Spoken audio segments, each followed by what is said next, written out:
வணக்கம். இலங்கை செய்திகளுடன் நான் நிரோஷன். விரிவான செய்திகளுக்கு முன் தலைப்புச் செய்திகள். அமைச்சரவை மாற்றங்களை தொடர்ந்து மிக விரைவில் மாகாண ஆளுநர்களிடையும் மாற்றங்கள் இடம்பெறக்கூடும் என்று அரசு வட்டாரங்கள் தகவல்.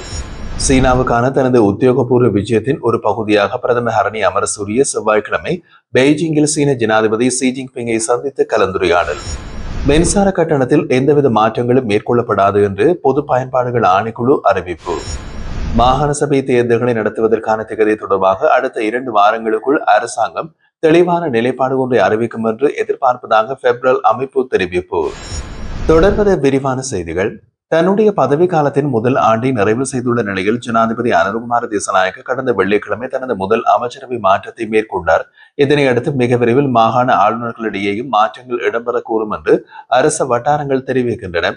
ஒவ்வொரு மாகாண ஆளுநரின் செயற்பாடுகள், அவர்களின் செயல்திறன், முன்னேற்றங்கள் மற்றும் பெறுபவர்கள் தொடர்பாக ஜனாதிபதி செயலகம் விரிவான மதிப்பீடு அறிக்கைகளை தயாரித்து வருவதாகவும் அவற்றின் அடிப்படையில் ஜனாதிபதி முடிவெடுப்பார் என்றும் குறிப்பிடப்படுகிறது.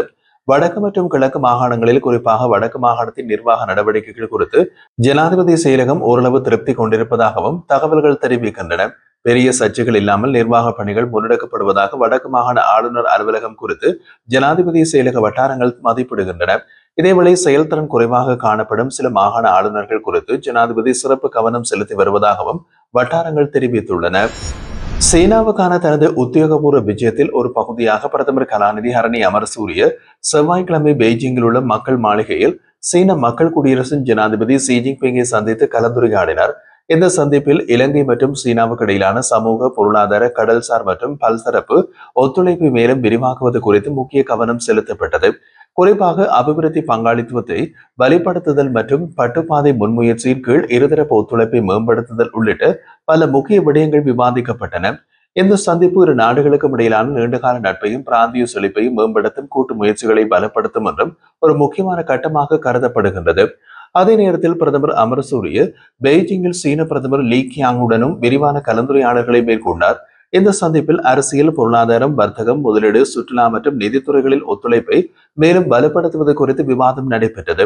பிரதமர் இலங்கை சீனாவின் ஒரே சீனா கொள்கைக்கு முழுமையான ஆதரவை வழங்குவதாகவும் சிசாங் மற்றும் சிஞ்சியாங் தொடர்பான பிரச்சனைகளில் சீனாவுக்கு திடமான ஒத்துழைப்பு தொடரும் என்றும் உறுதியளித்தார். பெண்கள் தொடர்பான உலக தலைவர்கள் மாநாட்டிற்கு அழைப்பு விடுத்ததற்காக சீன அரசாங்கத்திற்கு நன்றி தெரிவித்த பிரதமர் பெண்கள் அதிகாரம் அளித்தல் மற்றும் பாலின சமத்துவத்தை முன்னெடுத்து செல்லும் ஜனாதிபதி ஷி ஜின்பிங் முன்முயற்சிகளை பாராட்டினார். மேலும் உலக பொருளாதாரம், புதுமை, வறுமை ஒழிப்பு, உள்கட்டமைப்பு மேம்பாடு மற்றும் பிராந்திய ஒத்துழைப்பு ஆகிய துறைகளில் சீனாவின் பங்கை பிரதமர் பாராட்டி இலங்கையின் வளமான தேசம், அழகான வாழ்க்கை என்ற தொலைநோக்கு பார்வையினை விளக்கினார். வறுமை ஒழிப்பு, நிலையான அபிவிருத்தி, டிஜிட்டல் மயமாக்கம் மற்றும் கிளீன் ஸ்ரீலங்கா திட்டம் போன்று இலங்கையின் தேசிய முன்னுரிமைகளில் சீன பிரதமர் லீ கியாங் பாராட்டி அவற்றுக்கான ஒத்துழைப்பை உறுதியளித்தார்.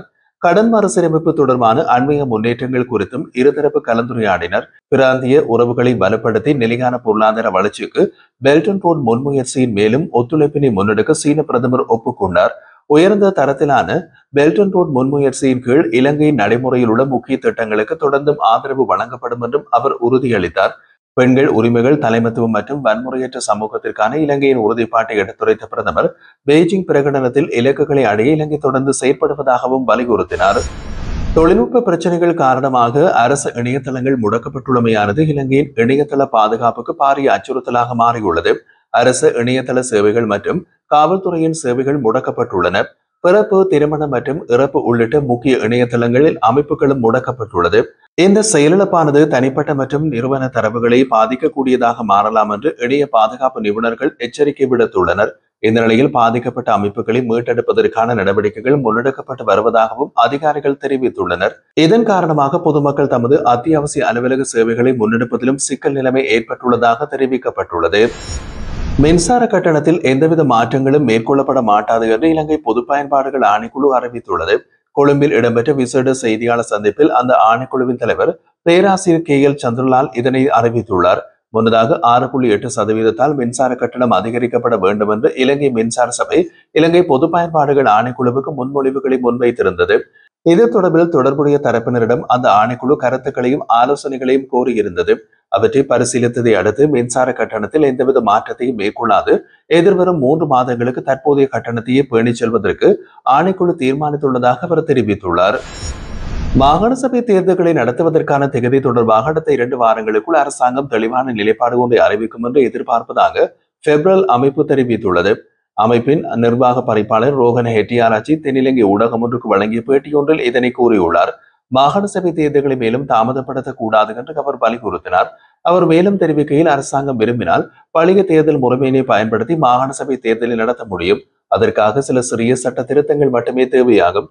பெப்ரல் அமைப்பு அனைத்து கட்சிகளுடனும் இது குறித்து ஆலோசனைகளை நடத்தியுள்ளது. குறுகிய காலத்திற்குள் தேர்தலை நடத்த வேண்டுமானால் பழைய தேர்தல் முறைமையிலேயே பின்பற்ற வேண்டும் என்பதில் பொதுவான ஒப்புதல் எட்டப்பட்டுள்ளதையும் அது குறித்து அரசாங்கத்திற்கு அறிவிக்கப்பட்டதையும் அவர் குறிப்பிட்டார். புதிய தேர்தல் முறைமையின் கீழ் தேர்தலை நடத்த வேண்டும் என அரசாங்கம் முடிவு செய்தால் முதலில் 4 மாதங்களுக்குள் எல்லை நிர்ணய செயல்முறையை முடிக்க சட்ட திருத்தங்கள் அவசியம். அந்த காலப்பகுதிக்குள் அது நிறைவேறாவிட்டால் பழைய முறைமையின் கீழ் தேர்தலை நடத்த அனுமதிக்கும் பிரிவு ஒன்றை திருத்தச் சட்டத்தில் சேர்க்க வேண்டும். இல்லையெனில் திகதி குறிப்பிடப்படாமல் தேர்தலை தொடர்ந்தும் ஒத்திவைப்பது சிக்கலாகும் என்று அவர் கூறினார். எதிர்வரும் ஆண்டின் முதல் 6 மாதங்களுக்குள் மாகாண சபை தேர்தலை நடத்த வேண்டிய அவசியத்தை அரசாங்கம் புரிந்து கொண்டு அதற்கான நடவடிக்கைகளை எடுக்கும் என்று நாங்கள் நம்புகின்றோம் என்றும் ரோஹன ஹெட்டியாராச்சி தெரிவித்தார். கனேமுல்ல சஞ்சீவவின் கொலை சம்பவத்துடன் தொடர்புடையதாக குற்றம் சாட்டப்பட்ட இஷாரா செவந்தி நாட்டை விட்டு எவ்வாறு தப்பி சென்றார் என்பதற்கான புதிய தகவல்கள் வெளியாகியுள்ளது. கனேமுல்ல சஞ்சீவ் என்று அறியப்படும் சஞ்சீவ குமார சமரரத்ன கடந்த பிப்ரவரி மாதம் 19ஆம் தேதி புதுக்கடை பிரதான நீதிவான் நீதிமன்றத்தின் அறை இலக்கம் 5இல் சுட்டுக் கொல்லப்பட்டார். இந்த சம்பவத்திற்கு பிறகு விசாரணைகளில் இந்த கொலை செயல்கள் ஹேல்பத்ர பத்மவின் குழுவினரால் திட்டமிடப்பட்டு மேற்கொள்ளப்பட்டதாக போலீசார் கண்டறிந்தனர். மேலும் ஹேல்பத்ர பத்மவின் தந்தை கொல்லப்பட்டமைக்கு பழிவாங்கும் நோக்கில் இந்த தாக்குதல் நடத்தப்பட்டதாகவும் விசாரணைகள் வெளிப்படுத்தப்பட்டது. கொலையில் ஈடுபட்டதாக கூறப்படும் ஷமிந்து தில்ஷான் தப்பி செல்லும் முயற்சியின் போது புத்தளம் பாலாவியின் அருகே கைது செய்யப்பட்டார். அதன்பின் நீதிமன்ற வளாகத்தில் பொருத்தப்பட்டிருந்த சிசிடிவி காட்சிகளில் ஆய்வு செய்யப்பட்ட போது துப்பாக்கி சூட்டின் போது ஒரு பெண் உதவியாக இருந்ததும் தெரிய வந்தது. மேலும் துப்பாக்கியை நீதிமன்ற வளாகத்திற்குள் கொண்டு வந்து சென்றதும் அந்த பெண்ணை என்றும் விசாரணைகளில் உறுதிப்படுத்தப்பட்டது. போலீசார் மேற்கொண்டு மேலதிக விசாரணையில் அந்த பெண் மினுவாங்குடவை சேர்ந்த இஷாரா செவந்தி என்று அடையாளம் காணப்பட்டார். குற்ற செயலுக்கு பின்னர் இஷாரா செவந்தி மித்தனிய பகுதியில் இருந்து ஜே.கே. பாய் என்ற நபரின் உதவியோடு இந்தியாவுக்கு தப்பி சென்றார் என்றும் தெரிவிக்கப்படுகிறது. இதற்காக சுமார் 6.5 மில்லியன் ரூபாய் செலவழிக்கப்பட்டதாக கூறப்படுகின்றது. அவர் இந்தியாவில் சுமார் 3 வாரங்கள் தங்கியிருந்த பின்னர் பேருந்து மற்றும் ரயில் வழியாக பயணம் செய்து 7 நாட்கள் கழித்து நேபாளம் சென்றடைந்ததாக தகவல்கள் தெரிவிக்கின்றன. நேபாளத்தில் ஒரு மலைப்பகுதியில் அமைந்திருந்த மாடி வீடொன்றில் மேல்தளத்தில் தங்கியிருந்த போது பாதுகாப்பு படையினரால் அவர் கைது செய்யப்பட்டதாக கூறப்படுகிறது. மேலும் இஷாரா செவந்தி தனது தப்பிச் செல்லும் முயற்சியில் பயன்படுத்திய கடவுச்சீட்டின் பிரதியை மற்றொரு பெண்ணுக்காக தயாரித்து அவரையும் வெளிநாட்டுக்கு தப்பி செல்ல முயன்றதாகவும் விசாரணையில் வெளிவந்துள்ளது.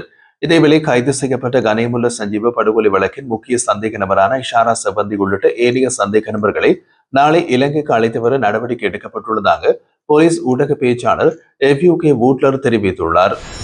ஒழுங்கமைக்கப்பட்ட குற்றக்குழுவுக்கு சொந்தமானது என்று உறுதிப்படுத்தப்பட்ட 3,902 கோடி ரூபாய் மதிப்புள்ள சொத்துக்களை பறிமுதல் செய்ய நடவடிக்கை எடுக்கப்பட்டுள்ளதாக போலீஸ் ஊடக பேச்சாளர் உதவி போலீஸ் கண்காணிப்பாளர் எஃப்.யூ.கே. வூட்லர் தெரிவித்துள்ளார்.